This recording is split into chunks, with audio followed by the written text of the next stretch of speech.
You're listening to the Native Plants Healthy Planet podcast, presented by Pinelands Nursery. Here are your hosts, Fran Chismar and Tom Kinezic.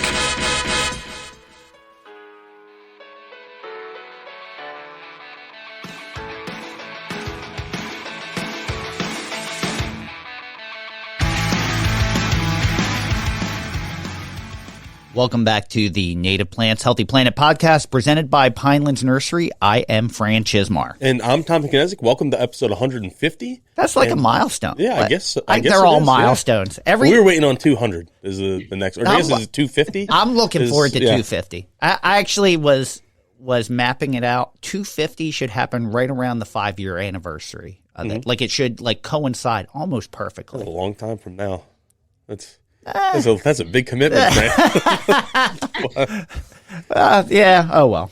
But we have a really interesting guest today that's a little different from our normal offerings. And that's a friend of mine, Laura DePreto, of Final Touch Plantscaping. And that's because it's Horticultural Therapy Week. And I'm sure many people don't know what horticultural therapy is. And even do you know? I kind of know, but Fran, I wanted to throw it to you because you've been complaining about like neck pains and grogginess and all this stuff, and I wonder if maybe Laura can just like help you and say, go find this plant in the woods and it'll cure everything. You know, I would love that actually, but no, I think I have an idea of what it is, but I don't. Or I think I have an idea of the concept of what it is, but I don't officially know what it is. So I'm looking forward to learning more. This is a good learning experience for me as well. And I think sometimes some of our best episodes are when you and I are learning as much as our listeners. So because then we start acting like little kids. Oh yeah. So Laura, why don't you introduce yourself and then tell us a little bit about what horticultural therapy is? Well, thank you. Thank you, Pinelands Nursery, for having me. What a wonderful opportunity to have this conversation and share what horticultural therapy is, what it's about, who it serves, where it takes place. So my company is Final Touch Plantscaping. I'm based out of Somerset County, New Jersey.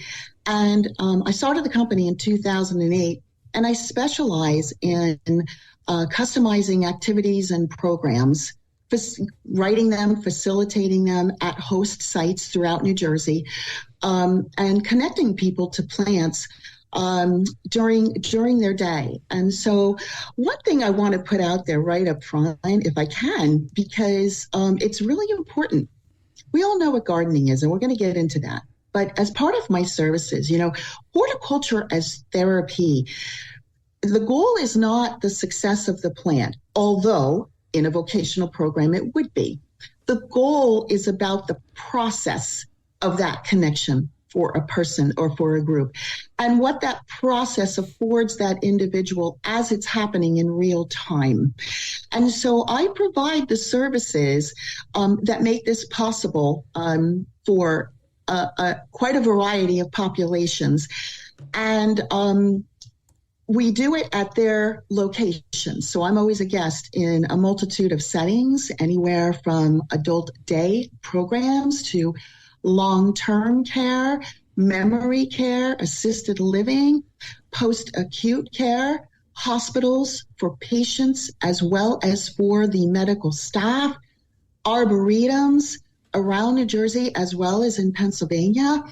And so, and schools. So it's really important for people to understand that anyone can benefit from this process of connecting and this service that I provide, as well as horticultural therapists around the country. And I also design sensory gardens, mainly consisting of native plants. And that material is used in my programs as well throughout the last 10 years and growing. And so my company, I say, is the little train that could, because I get to do a lot of incredible things for thousands of people across the United States. And I'm also a columnist and an author. I've been published and co-authored fact sheet with colleagues at Rutgers University about horticultural therapy, which is easy enough for one to look up online. It's called Enabling Gardens, the practical side of horticultural therapy. And hey, guys, let's face it, really throughout the history of humankind, gardens have always been a part of our very existence. And many cultures historically have held the belief and continue to, that life began in a garden. And so we're going to talk about what isn't a mystery as we go forward in this podcast today. Awesome. So like as you were talking, I wrote some notes because I want to circle back to a couple things, but there's many kinds of therapy available to people for many different reasons, and therapy can benefit everyone in different ways in every aspect of their life. And there's different aspects or routes to go. Why plants? How did this come about, and how do plants factor into this? I love that question. So I'm going to answer it with a two-pronged approach, because the first is I'm going to take us back into really the ancient world and ancient Egypt. And so the why plants part is, historically in the ancient world, the first 100 recipes that were used in the world were and still exist in a temple called Edfu Temple, EDFU. Edfu Temple has these 100 recipes, the first ones of the world, still intact in hieroglyphs. And it is the origin of pharmacy, medicine, aromatherapy, and horticulture as therapy. I've been there, and it's surreal. And so I have to take you back in time to the ancient world where that goes, and the origin of the use of plants during that time. And they were used for everything. They were used for cosmetics, for household cleaning, for killing serpents. I mean, who do we have to worry about that today? We certainly don't. In ancient rituals, in the mummification process, they found some amazing plant material in the tomb of King Tut, including lavender, and still intact today. And that's astounding. The why plants. When we talk about where did paper originally come from, right? It came from a plant. And that plant was actually used for ace bandages of the day, for wound care. So that's my first pronged approach. Right. Let me take you now to the mid 1950s, 60s. So there were two individuals out of the University of Michigan, Rachel and Stephen Kaplan. And they're environmental researchers and professors there. And their research found something called attention restoration theory, that there's a calming effect that occurs on an individual in the presence of a plant. Mm-hmm. And that's a living thing, isn't it? And that living thing is why plants are so important to us. So ancient history and the Kaplan's research about the calming and the restorative effect that having a plant in front of you has on an individual.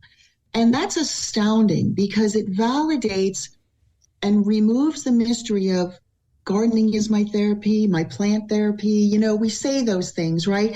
But there's true depth and meaning by way of research, and not just the Kaplans, but I want to cite them because they've been able to prove that, as well as Dr. Roger Ulrich out of Sweden. And he is a world-renowned researcher on the importance and the evidence-based design of healthcare gardens and improving patients' recovery.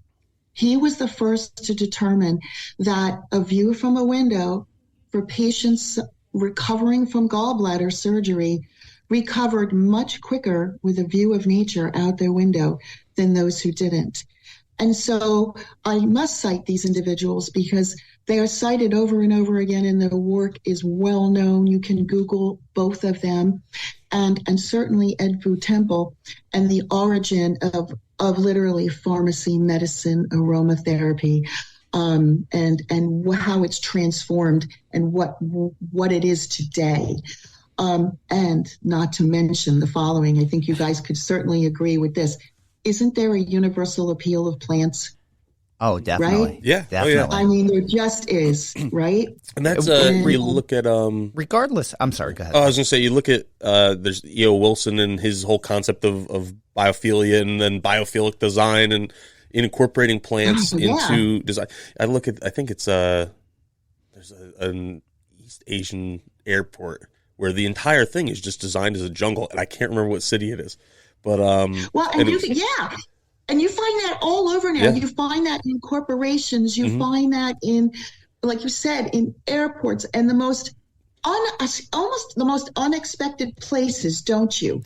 Go ahead, and even if you break it down into camps like native plant enthusiasts or just traditional garden enthusiasts, it all is because of that love or connection with plants, regardless of whether they're native or not. Like, obviously, we're a native plant podcast. We love talking about native plants, but you can't deny the love of gardening or plants, whether it's agriculture. So many things. There's such a connection with people, regardless of the camp. Yes, and that's undeniable. That's true. And you know what? Look all around you. I say, look at the clothing you're wearing. The shampoo you use, the makeup. And you guys not me. Okay, but you get. I see a little foundation over there. I see a little touch up over there on you, Fran. You're looking mighty pretty this morning. I did moisturize with hemp's lotion this morning, if that counts. There you go. There you go. But that universal appeal of plants. I say we respond to the seasonal rhythms and the seasonal changes, don't we? And right now, gosh, we just kicked off the first day of spring yesterday in the vernal equinox. Hallelujah, I say. I did my happy spring dance, right? Even though there was no rain, it was certainly a happy one. And those seasonal rhythms that we respond to, seasonal changes, well, not only do we respond to them, but plants respond to us as we're picking them, as we're sowing them, planting them, nurturing them. And so, we nurture plants. Plants also nurture us. And that is an innate fact. Quite a few years back, and it was one of the most fascinating talks I had ever heard live. I was at a conference of the American Horticultural Therapy Association, and George Ball was the keynote speaker. Oh my God, my knees buckled. I mean, it was just the most exciting thing to be in the room with him. And he talked about, going forward, he is working on research about finding that very genetic that's in us that links us to plants and to nature. So here, as we go forward, and we've already started talking about some research, well, George Ball, his life mission as part of it is to find that gene that we have in us that creates this incredible link that's just so natural to us, having nothing to do with the success in our gardens, right? I mean, that's another subject for another podcast. No, but it's almost innate in a way that you would care for a child. There's a connection there, or how you would care for wildlife. And some people's connection is stronger than others, but there's a connection there that it's part of us, and you want to foster it. And it's undeniable. It is undeniable. And, something that's really cool, and as part of, I guess I'll call it a continued answer to your question, like, what is it about plants, right? And horticultural therapy. Well, there is a research term called far away, literally far away. So research has shown that when you are working with something living, so let's say animal therapy, animal therapy, plant therapy, or horticultural therapy, that living thing is the only things that allow for an outcome of achieving far away, where you're in that moment in time working with whatever you're working with, whether it's a seed or you're out in your garden, it doesn't matter. But you're there in the moment, and you are in your place of well-being in that moment, and there's no distraction, you have forgotten about your circumstances for the moment, and you're solely concentrated on what you're working with. And so it is called Far Away. And I write about it. I've written about it many times in articles. And that too is a crazy thing, because think about it. How many times have you guys, now you run an incredible, incredible business. I'm in awe of Pinelands Nursery. I have been for many years, and your commitment, and I just share your passion with you. And so when in your day or in a month, whatever, when it's just you and what you're working with, have you ever experienced where you're just there in the moment? Now, you gotta run a business. There's a lot of stress, right, that goes with that. But has that ever happened to you? It is. Yeah. Do you mind if I? Yeah, go ahead. I spend most of my day in an office behind a computer or on the phone, and it's easy to forget that you're dealing with plants, because there's many days where you're talking about them, and it may not even be in a fashion that you can get excited about. It's just, yes, we have them. This is how many we have. This is what we're projecting. You're talking about them as objects. So it's very easy to get bogged down in the everyday business aspect of it, and almost like you're just dealing in widgets, and you forget that you're dealing with these living, beautiful things that are going to go out into the world and make a difference. And then, especially coming out of the winter when everything's dormant, there's a time in February when we start seeding, and you can walk into a greenhouse and you see plants and you see life and you know what they're going to be. And it's you just kind of stop for a second, because it's a little unnatural, because it's a time of the year that you shouldn't see it, but it smells like spring, and it just gives you a feeling where an excitement, like it's starting, it's happening. And it's easier in the summer to just say, hey, I'm going to take 10 minutes today. I'm going to walk the nursery. I'm going to look at things and see how they are, and get immersed in it and get excited about it. And that's real easy when you see a crop to say, wow, look at this. This is amazing. Or just think about some of those things. But it's such a small part of the day that when it happens, it's easy to get lost in that moment. I'm sorry, Tom. I know. I was going to explain or share a similar experience, and it's just a lot of times it's after hours, because I live here. I'll go and just like step in one of the greenhouses, and you just see all the little seedlings starting to come up, and it's like, there's the smell, there's the lighting, it's just, and there's just like almost instant calm, like a little bit of a smile, and it's just. Yeah, it's interesting. Sometimes it's the smell. Yeah. You walk into the house and you can smell it. And then there's plenty of times I walk in the greenhouses and I'm like, oh, crap. Instant headache, too. But that's the business side of it's easy to get marred. It's like, oh, did the water run in here?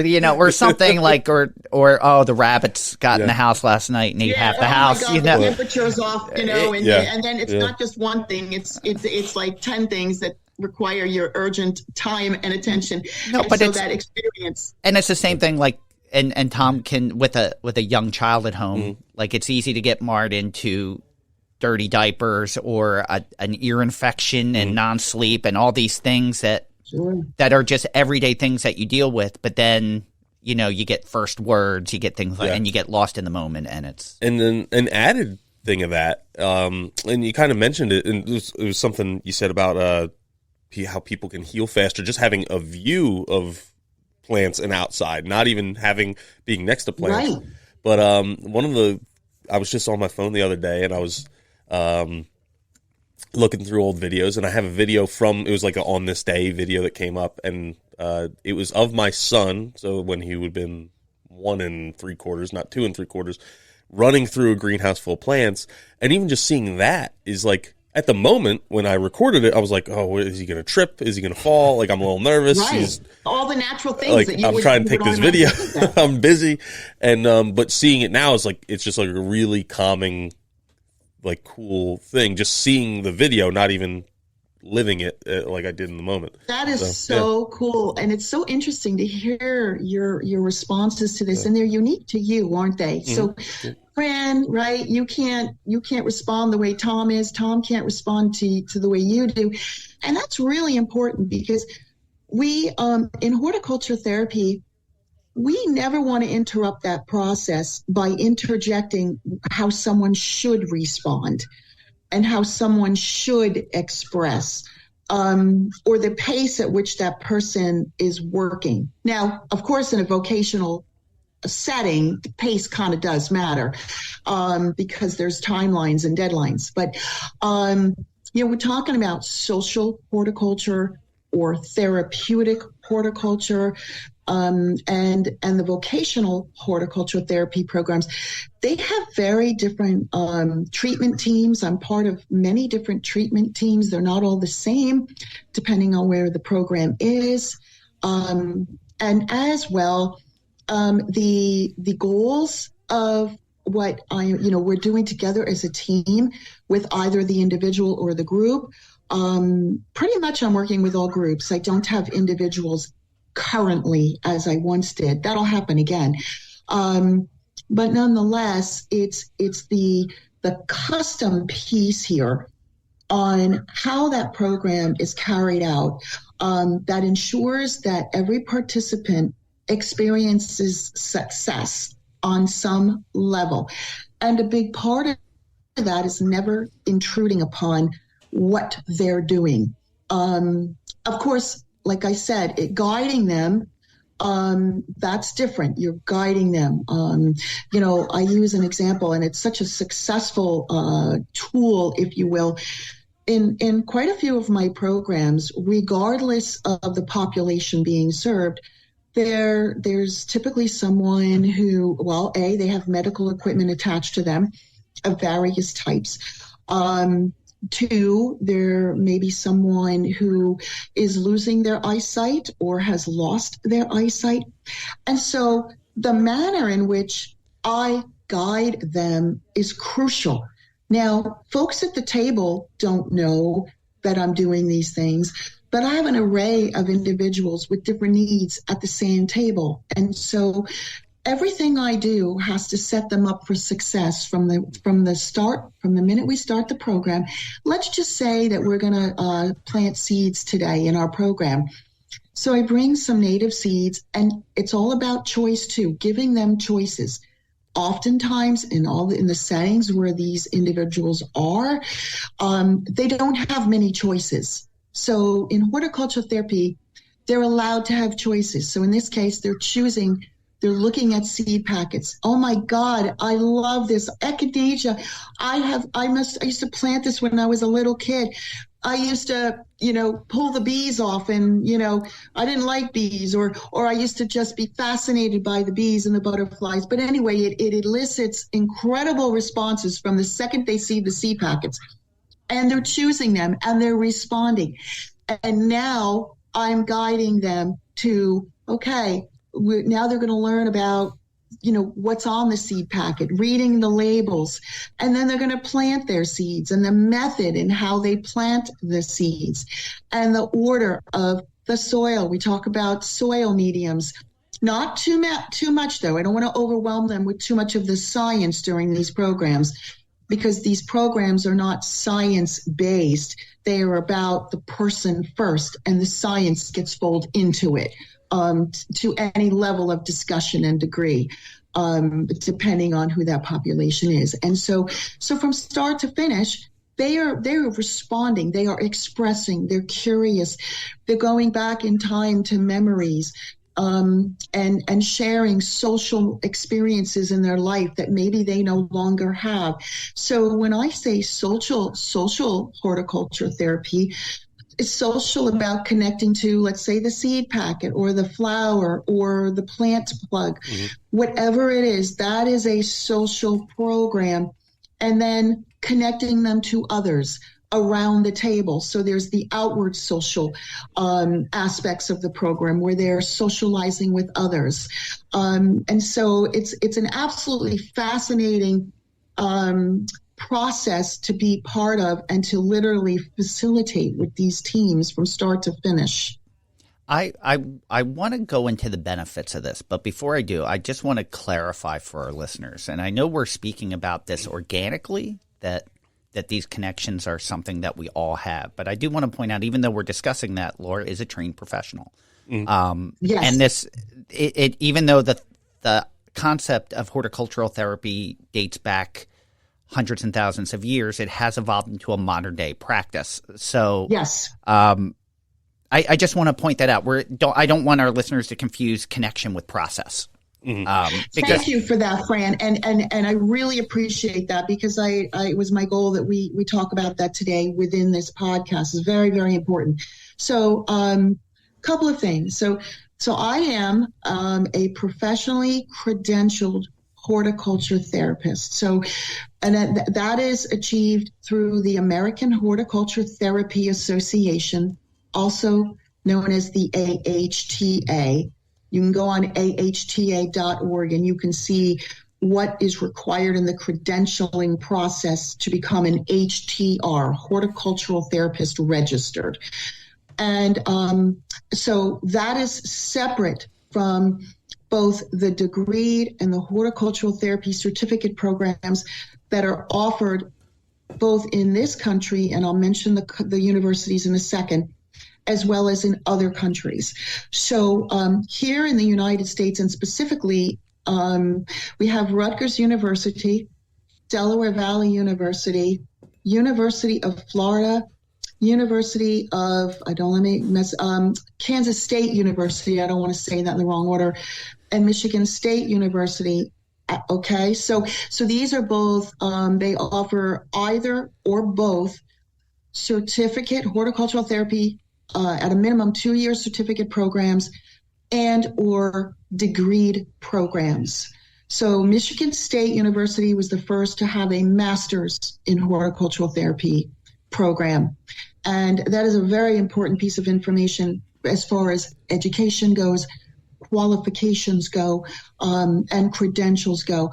I also want to point out as part of that the American Horticultural Therapy Association, which is a 501c3, they have what they call an accreditation.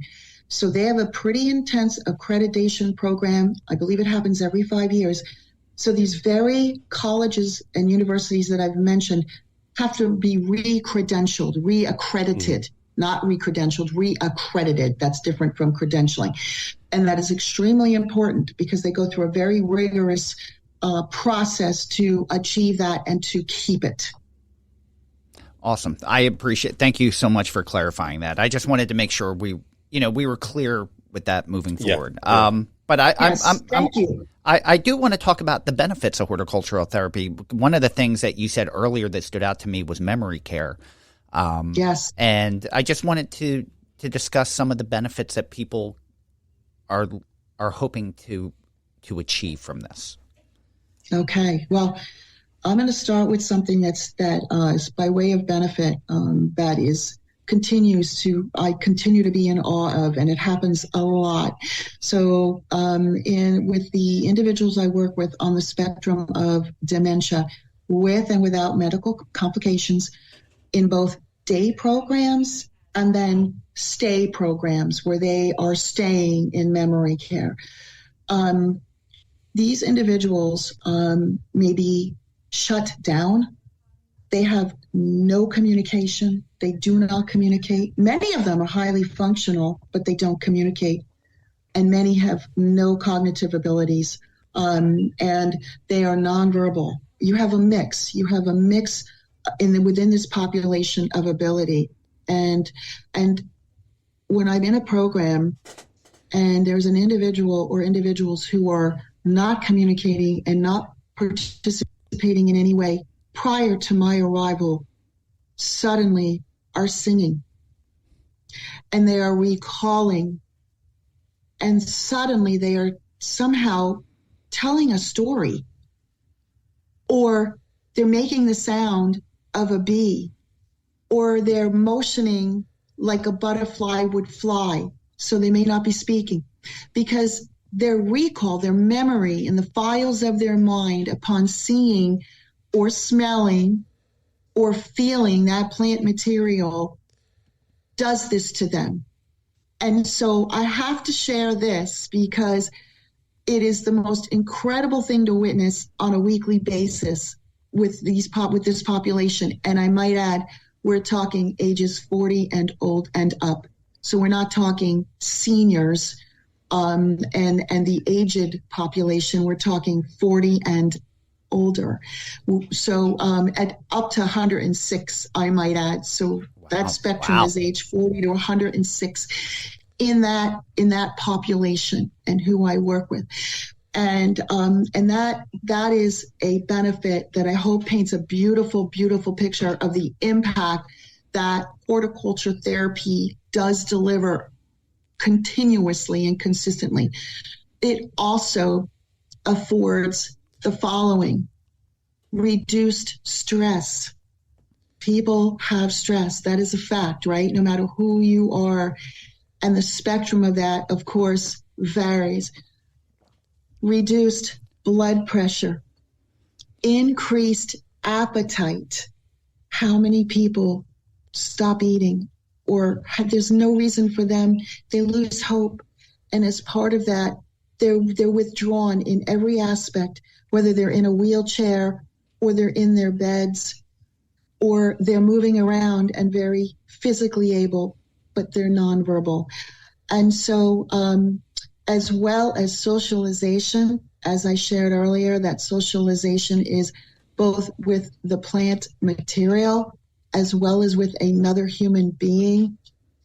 The ability to express memory or to just express or to come alive and to be connected once again. I had a client for 6 straight years. She was an in-home client, and her name was Lorraine, and you can read about Lorraine Galbraith and her story. It's extraordinary. So anyway, Lorraine, part of my treatment team with her, she was isolated, senior in Aldwick, New Jersey. She had no family, and she was in a wheelchair. And so her only connection was to the live-in caregiver, and that was it. And then I came along. I was hired to work with her and to try to elicit a response from her. I brought a box, and in that box, I had a Shasta daisy, I had basil, I had a rudbeckia, and I had a rose. Now, she hadn't spoken in months, just so you know. No verbal communications with the caregiver or with the visiting nurse or with her family doctor, who was still making house visits and continued to do so during the 6 years I worked with her. Do you know, first words Lorraine spoke were, "Let me have that rose. Do you know that's my favorite?" Can you imagine that? Wow. After many, many months. And so from that point on, you believe it or not, I ended up working with her. It was so incredible, her responses every time I came. And from that first visit, that first day, to try to elicit any response from her, I ended up going there 3 to 5 times a week for the next 6 years. Wow. Lorraine put on weight. She was communicative. She took great interest again in some of her hobbies, being photography, gardening, cooking, and just putzing, if you will, meaning, you know, if you're sitting at a table with her, and she was like an antique collector as well as a junk collector. So she would share her antiques and her junk with me at the table, at this little gardening table we had set up in her parlor. And I was only allowed to call it the parlor. But I want you to know that her case inspired, I don't even know how many people and home care agencies, not just in the Garden State, but around the country, because of the result and the opportunity she was given to connect with plants through horticulture therapy. I mean, that's so heartwarming and life-changing. Yes. It's hard not to feel good or passionate about that. And this prolonged her life. This literally prolonged Lorraine's life for 6 more years, wow, which is incredible, absolutely incredible. And her, I was part of a medical team, and her family doctor repeatedly reported the physiological improvements to Lorraine in this 6-year process of working with her. And, you know, obviously that's life-changing. But being a part of this, how has horticultural therapy changed your life or your views since you've been a part of it? Wow. Let me start with probably what's going to be the most shocking answer. Okay. So listeners, get ready. So I was studying at Rutgers University as a continuing education student in my 40s, already had my Bachelor of Science degree. I was in my last semester. And on my first day of the last semester, I learned the day before I was diagnosed with a brain tumor. And I had to tell my professor at Rutgers that I can't do this last semester, and I don't know when I'll be able to, there's the dog, when I will be able to complete the last semester to achieve my horticultural therapy certificate. I cried. How do you not cry? And he said, you're going to do it. You're going to do it. We're going to somehow make this possible. I said, it's hard for me to think about that right now because I was actually going to have the brain tumor operation, a craniotomy, a full craniotomy the following week at Johns Hopkins Medical Center. And it was a 13-hour operation whereby they removed this walnut-sized tumor from under my skull in my frontal lobe. And I was very, very fortunate. My case was absolutely miraculous, to say the least, for so many reasons. But that was life-altering because I really didn't know what the future held for me.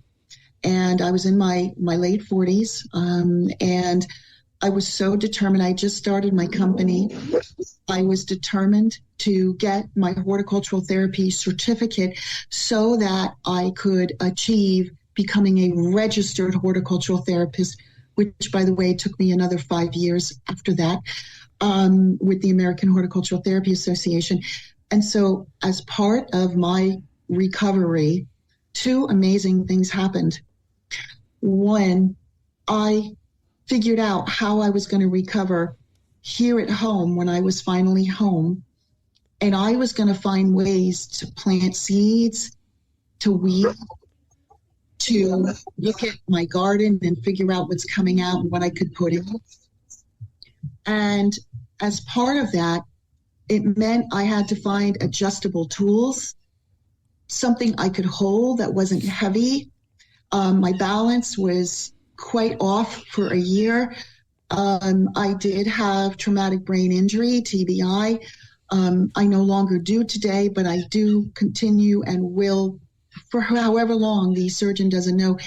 What is like, I have an on switch and an off switch, meaning when I'm off, my brain is done. And you'll see that in me. Yeah, I'm sure we hang out long enough. You'll just know I'm going off. I'm just off. And that's just part of the brain fatigue that still is with me. But I learned how to find my way around my own garden during an entire year, adjusting, finding flower bed, creating flower beds and accessible spaces from the second I walked out of my back kitchen door, so that I could be successful, whether it was for a minute or 2 minutes. And each time I went out there, guys, there were times I fell over. There were times I'd sit on a wall and I would just, okay, I can do this, but all right, maybe it's just going to take me a little longer today because I'm dealing with recovery from a brain tumor. And I gave myself that time, meaning however long it takes. So that particular first season, back in 2011, okay, so my garden wasn't that pretty, but I was recovering and I found a way to connect to my garden, to the outside world. I also started writing and became a columnist to write about the subject of horticultural therapy as part of my personal recovery and journey. And then the bigger picture is over the next 8 years, beginning with 2011, I started creating sensory gardens around the rear of my property, the small 1 acre. My house sits in the middle, backyard is fenced in. And that was when I became what I would call, I got the bug, that seed was planted, about learning how meaningful seeds are, because I couldn't hold plants. I couldn't drive to go out to the nurseries the way I was prior to having the brain tumor and the surgery and being in the recovery. And so the only thing I could hold were seeds and very light tools. And so that's when I became, inspired by seeds and all the wonders and the energy that they held. And I am obsessed with native seeds.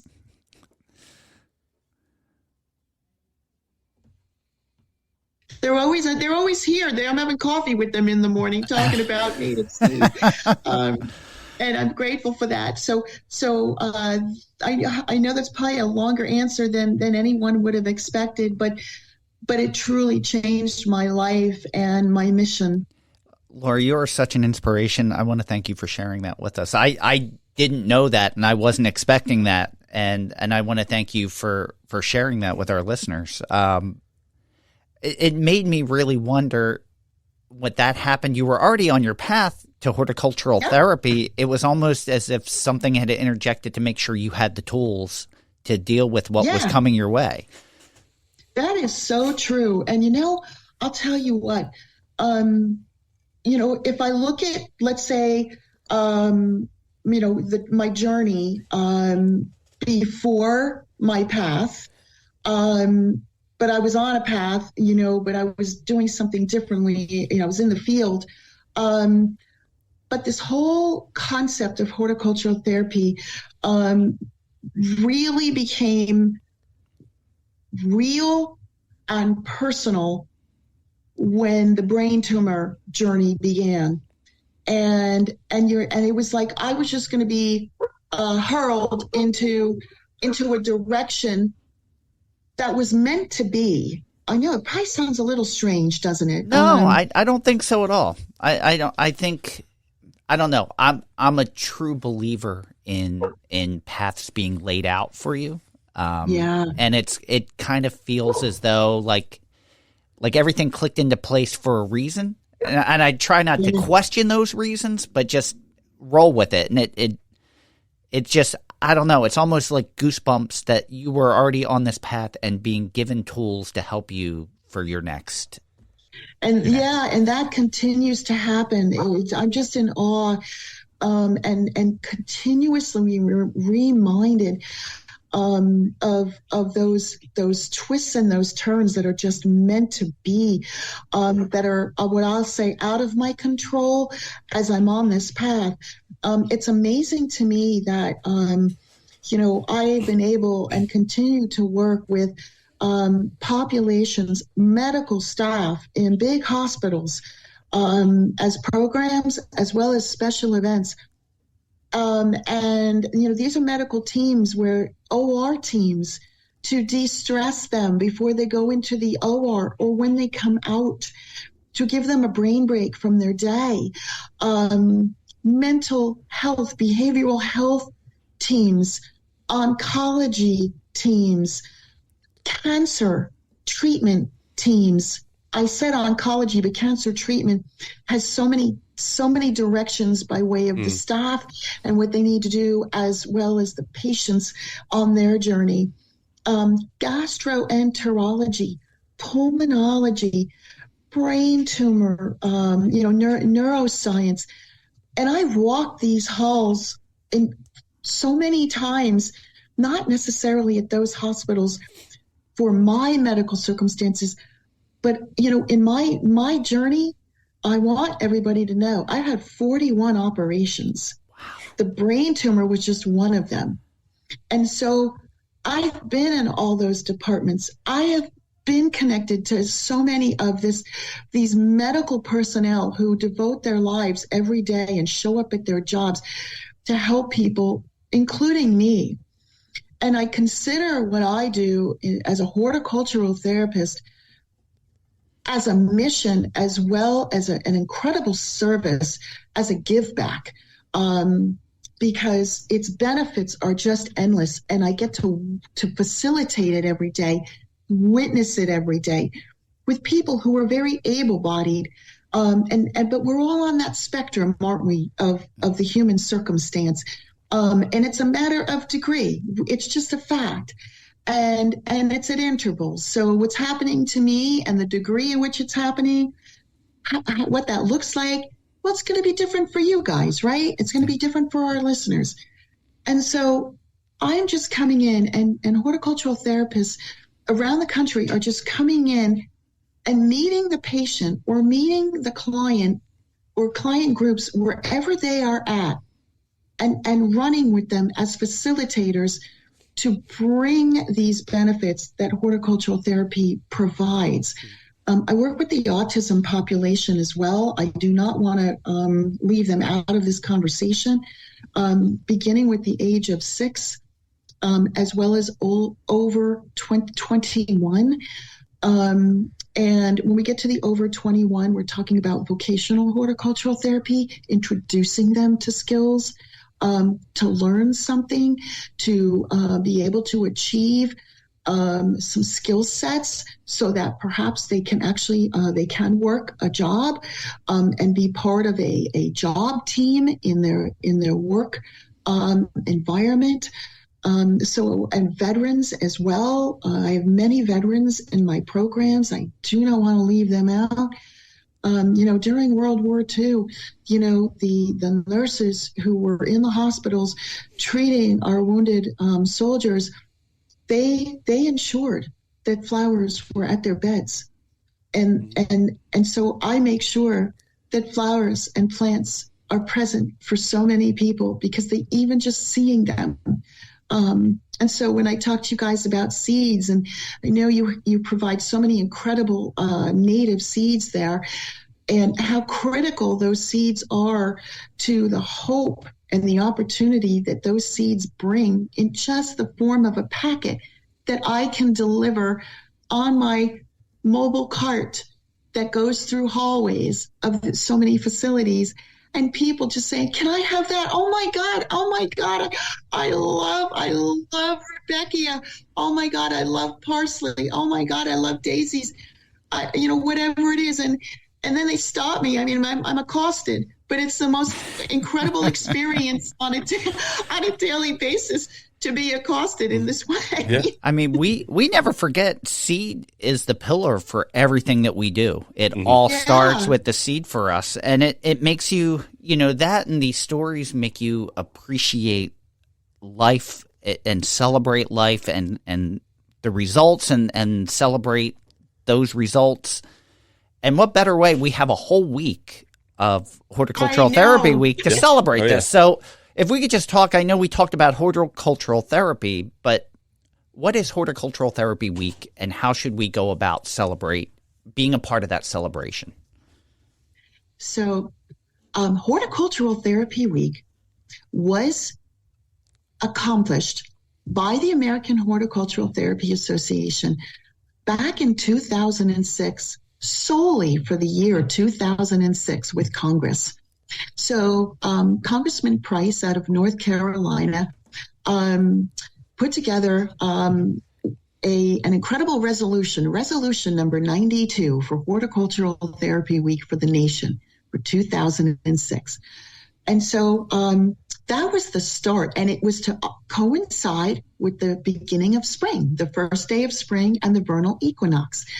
Well, fast forward in time. So when I was after I graduated from Rutgers University, I did get my certificate and I did get my professional registration, but I went on to do many other things, including I took that incredible document, resolution number 92, and I redrafted it to make it applicable to New Jersey. And I worked with our assemblymen and our senators over 2 legislative sessions, back and forth to Trenton, testifying before committees, and got it done. You're saying this with a smile, but I know it wasn't. That's a lot of hard work. That's a lot of policy and a lot of meeting, and for you to say it with a smile, that says something. I'm smiling now because it's done. And I do have to point out that this was bipartisan. When I tell you truly bipartisan, every step of the way, that doesn't mean it was seamless every step of the way, and it was a tremendous amount of advocacy and lobbying on my part. I'm not a lobbyist. I guess maybe someday I will be. Who knows? But with that, in May of 2015, I got a text from somebody on Governor Christie's cabinet to say Christie just signed Horticultural Therapy Week, New Jersey. Wow. And so New Jersey has SJR 12, bipartisan, and it is memorialized. It was not just for 2015, but forever. Wow. And so this third week of March, Horticultural Therapy Week, New Jersey, there's so many activities going on, and many of which I am not part of because there are many other practicing horticultural therapists around New Jersey in different settings. But meanwhile, my company, Final Touch Plantscaping, I have partnered over the years during Horticultural Therapy Week with so many wonderful partners. Well, this year, I have an incredible event, three wonderful events. Number one, I am doing this podcast with two of my favorite people on the planet in New Jersey, honest to God. Well, me and who else? Tom, sorry. So, hey, guess what, guys? We're an event right now in this podcast, and what a blessed one it is to spread this wonderful message about not just gardening is good for you, but the therapeutic benefits of horticultural therapy. Well, thank you for sharing that with us. Oh, absolutely. But this afternoon, I'm actually going to be going down to Fernbrook Farms in Chesterfield, New Jersey. And Fernbrook has partnered with my company. And we have about 20 people who will be part of a group of guests, including Congressman Andy Kim out of District 3 and Secretary Douglas Fisher, that's Secretary of Agriculture, his Chief of Staff, Christine Rusowitz, who will be making opening remarks. And we are going to engage 20 people and amazing individuals, from students to Rutgers Cooperative Extension agents, to partake in a meaningful planting activity. We're going to do a tractor tour as well.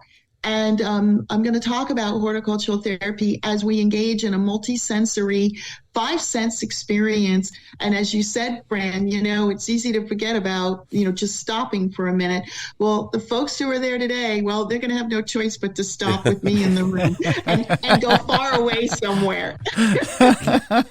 So we have this wonderful event coming up this afternoon.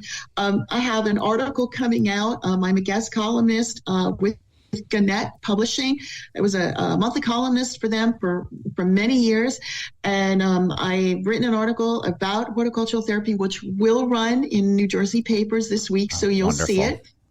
And Thursday, my longest running program at the Adult Day Center of Somerset County in Bridgewater, New Jersey.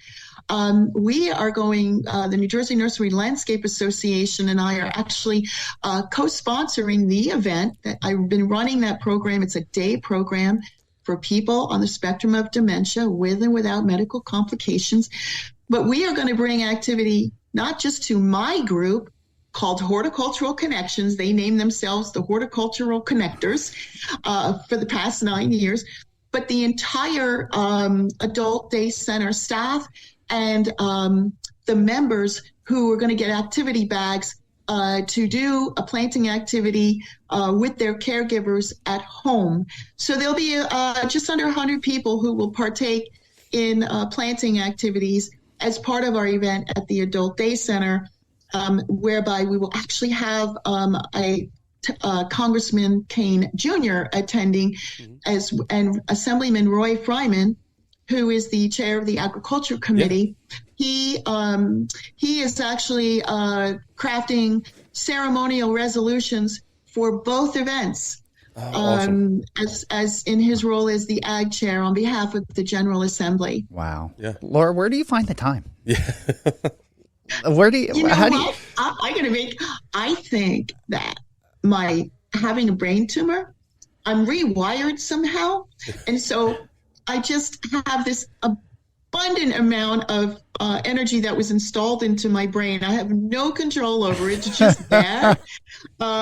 But remember, I have an off button, and I when I'm off, I'm literally off. You'll just see I just disappear somewhere in my eyes, and my eyes close, and I'm done. Well, we thank you for your tireless commitment and what you do for our listeners that maybe as part of celebration this week that maybe feel that they don't have time for this. What do you have any small tips that you could give our listeners on how they can celebrate this week, or how they can maybe help connect with nature in a small way, even if they're feeling stressed or that they don't have the time? Absolutely. So whether you, wherever you live, whether you have a home, you have a small apartment, you're living in a group home, you're whatever your situation, I want to encourage you to do what I'll call as just a treasure hunt. But it's about a 3-minute treasure hunt. You deserve 3 minutes to do this. But I don't care if it's longer or shorter. I just want you to get outside and go hunt for a nature treasure. Just go find something. I don't care what it is. It's a rock on the ground. Pick up that rock, hold it, feel its temperature. Is it warm? Is it cold? Is it hot? Think about, rocks are incredible because they are the anchors in our life. When everything is we're getting tossed by the oceans out there of life. I literally hold on to a rock to remind me of stability. And so hold that rock, or look at that tree branch with the bud that's just kind of unfurling and unfolding. And maybe not just one bud, but maybe 2 buds. Snip the branch. Okay, if your neighbor gets mad at you, tell your neighbor to come to me. But but grab a hold of something is my point. Touch it, smell it, feel it. I tell you to taste it, but I don't want to tell you to taste it because I don't want you to taste something that you shouldn't. But if it's, let's say, or go to your grocery store, support your local farmers markets and local markets. Smell basil. Of course, if you do that, you're probably going to have to buy it at that point because somebody's going to yell at you for, smelling it and putting it back. But my point is, grab a hold of nature and embrace it. It will bring you a brain break as well. And that is a tried and true research outcome by a colleague of mine in Japan.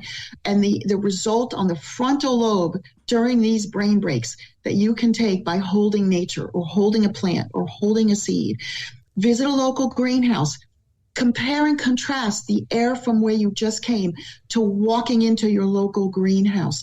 That includes your big box stores too, guys, that have garden centers that are outdoors as well as indoors. So you owe it to yourself. Go cut some flowers. Get a daffodil. Whatever it is. Just grab a hold of it. And you owe it to yourself to have that sensory experience. It will change you, and it'll put you in the moment. I promise. That is wonderful advice. Thank you. Tom, that's kind of what you do when you look for sheds. Yeah. Oh, yeah. It's just getting outside, and I'm looking for something in particular, but I'm finding so many other things along the way, and I often forget what I'm actually out there doing. Like personally, I'm always trying to notice a bird that maybe I hadn't noticed before in my backyard. So I'm always just kind of looking and observing and saying, all right, what am I seeing today that I haven't seen before? And I got to tell you, Fran and Tom, on that note, you said the word bird. I have to share the story, but it will have an endless and a timeless meaning as part of our closing. Last week, I'm sitting in my kitchen, at my kitchen table. I'm at the computer, just like I am with the 2 of you now in this podcast. And my daughter was home visiting, and we heard the loudest thud. But I saw out of the corner of my eye a female cardinal literally slammed right into my sliding glass door window. Well, she crashes to the ground, and she's unconscious on the ground, just on the other side of the window. My 2 dogs are going nuts, hitting their paws against the glass, trying to grab this cardinal. Thankfully, they couldn't. So anyway, I'm waiting a few minutes, and I'm like, oh my God, she's not waking up. So I get some gloves, I get a little basket, I get the towel, the napkin that you use to put over warm bread that comes out of the oven. Yeah. I put that in the basket, and I go outside through another door. I'm on the other side of the glass. She's still unconscious. I'm devastated. There's a female cardinal. I pick her up on my hands, wearing the gloves. I put her in the basket, and I'm thinking about, oh my God, where am I going to put this bird? I have this massive, massive pot, one of my accessible gardening containers. And I put the basket in this massive pot that was in a sunny, exposed area till late in the day. She's still unconscious. I keep checking on her, going inside, going outside. And anyway, 10 o'clock at night, now it's freezing cold. It's misting heavily. And I go out there and I see she's awake. And I'm talking to her, and I see that this cold mist is hitting her back. So I take that towel, that bread towel, and I start to put it over her back because I didn't like that she was exposed to the cold and the wet, right? She flies out of the basket, and she lands on my deck railing. And I'm talking to her. I'm still talking to her. I'm like, oh, my God, you're alive. So now I'm like, okay, you're halfway there. I'm telling her it's pitch black, it's freezing, it's misting, and I'm out there. And I said, you can't stay here. You're going to get eaten. You have to fly off. Please fly. Please go. And I'm about 8 feet from her, guys, because I didn't want to scare her by getting too close. So I go inside, and I come back into my kitchen. I look out the door. I turn the light on, and I'm watching her. She flew away. And she's in my backyard every day. Oh, that's awesome. Yeah. That's awesome. Never lose hope and never underestimate the power of nature and its healing properties. That is a wonderful way to end this. But we have to always ask. Well, we have to do our ending. We always have to ask. We have to. I don't think we've ever not done it. It's the simplest yet hardest question that we ask, and we always save it for last. And what is your favorite native plant? Does it have to be one?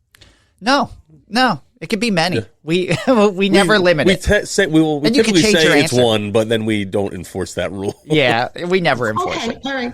So I absolutely love viburnum. I love viburnum. I love river birches, betula. I work with these plants endlessly in my programs. You can't believe the way that they are used. Tree collages. People create nature collages. They grow their own trees on paper. They use the bark from river birches as paper. I use it for multisensory activities, to look at all the colors, to hear the sounds that the bark makes as you're sorting through the layers.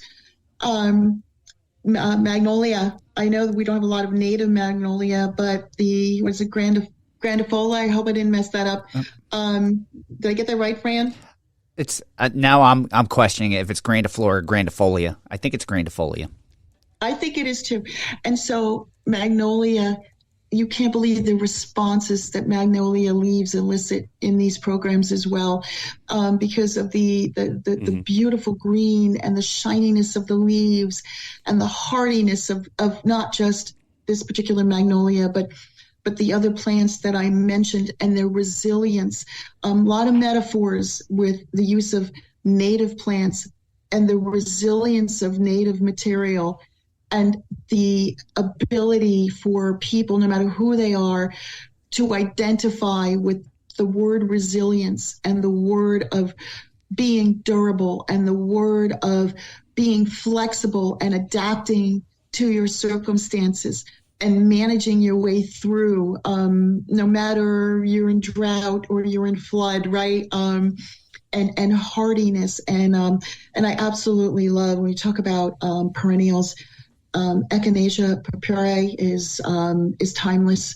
Ligularia, Baptisia, these particular perennials are not just staples in my own garden. Calendula, nasturtiums. Oh, we do it nasturtiums. Guys, we got to do a podcast just on native perennials and flowers. I say, well, it's happy hour. every day, at every hour of the day, when you're working with the wonderful edibles, and the things that you can do with them, non-alcoholic related, as well as happy hour. Oh, we like to cover the alcohol related ones. But happy hour when we talk about therapeutic horticulture. But these plants, over the years, I have learned, and it's a shout out to your mission, Native, as well as just our role as stewards of the land, and the value that native plants have in our daily lives. We spend so much time and energy, labor time and energy, as well as dollars, cost and out of our pocket, to beautify and, create landscape spaces, small, medium, and large, doesn't matter. And we get frustrated because something is dying. Something is just, why isn't this growing? I have a problem with this. This isn't working. And some people take it personally. Some people just never give up, and they keep spending more money, but the plants just keep dying and they keep dying. Well, it's about, really working with the environment and the area of the country where your home is, and working with the environment, meaning don't work against it, work with it. And I really believe with all my being that when you are selecting and working with native plants, you are working with nature and the landscape, not against it. And you find that it becomes the most rewarding experience, because native plants can truly withstand a lot more than plants that are not indigenous to New Jersey or this part of the country. And I can tell you, it's been taking about 25 years to be able to make this statement with all my heart. Wow. What a great way to end. They're all fantastic choices and such acute wisdom. And we really appreciate the meaningful conversation that we've been able to have with you today. Thank you guys so much. So do we need to let anybody know, like, if they want to get a hold of me or have any questions, like what's your protocol? We do. Actually, Tom's going to mention your website on our outro if you want to kick in, Tom, and then we can go from there. Yeah, so I wanted to thank everyone for joining us today. We hope you enjoyed listening to Laura DePreto. For more information, you can visit her website, www.finaltouchplantscaping.com. Laura, do you have any other ways that you want people to reach you, like social media or email, that kind of stuff? Absolutely. So I can be reached on LinkedIn, and my company is on LinkedIn. And I'll put these on the show notes also. Oh, great, Fran. Thank you. So LinkedIn, as well as Instagram. My company, Final Touch Plantscaping, is also on Instagram. I haven't been tweeting lately. I'm on Twitter, but you know what? If somebody wants to have get a hold of me, or they have a question, I definitely would encourage them to reach out to me. And of course, my business email, which is laura@finaltouchplantscaping.com. So those are the best ways to reach me. I always respond. And I'm grateful to you guys and to our listeners for even taking time in your day to learn a little bit more about horticulture therapy, aka social horticulture, therapeutic horticulture. Awesome. So we want to make sure we thank everyone for also spending time with us today and listening to Native Plants Healthy Planet, presented by Pinelands Nursery. We would be remiss if we didn't thank the Egocentric Plastic Men for contributing our theme music. Make sure you stream or buy their music wherever you consume music. You can follow us at Twitter at Pineland Nursery, Facebook at Pinelands Nursery NJ, Instagram at Native Plants _Healthy Planet, or at Pinelands Nursery, and also at YouTube at Pinelands Nursery. Don't forget about the question and comment line. You can call us at 215-346-6189. I will repeat, 215-346-6189. Ask a question or leave a comment, and we'll do our best to play it on a future episode of The Buzz. And we can have more conversations about this on the Native Plants Healthy Planet Facebook group. So make sure you tune in there. So you can buy Native Plants Healthy Planet merch at our website, www.nativeplantshealthyplanet.com. And we don't keep any of the profits from that. I saw we just sold a whole bunch of T-shirts the other day. Really? That's awesome. But yeah, we don't keep any of the profits. One. Yeah. I just count me in, guys. I get me a T-shirt. Hey, I would be remiss too if I didn't mention in our final close. I start the public program monthly offerings, horticultural therapy programming at Bowman's Hill Wildflower Preserve in Bucks County. Programs will run from April through October, and the April 7th program is now online if you wish to register, Bowman's Hill Wildflower Preserve.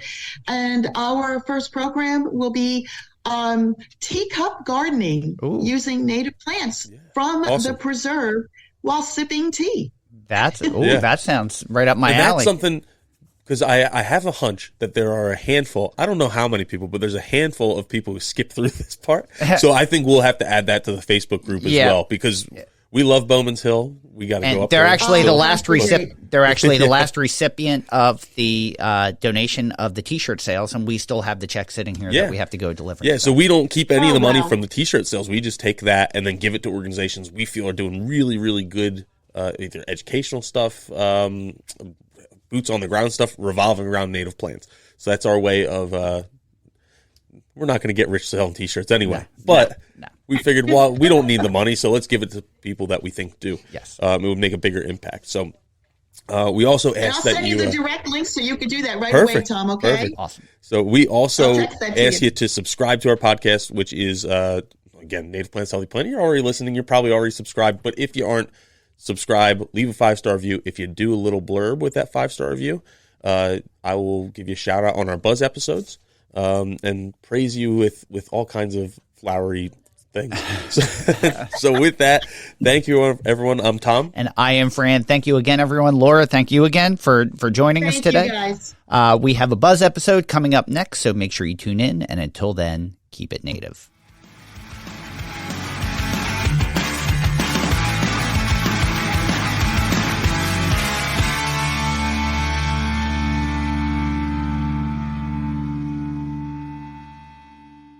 Thank you for listening to the Native Plants Healthy Planet podcast, presented by Pinelands Nursery. Remember to like, share, follow, and comment.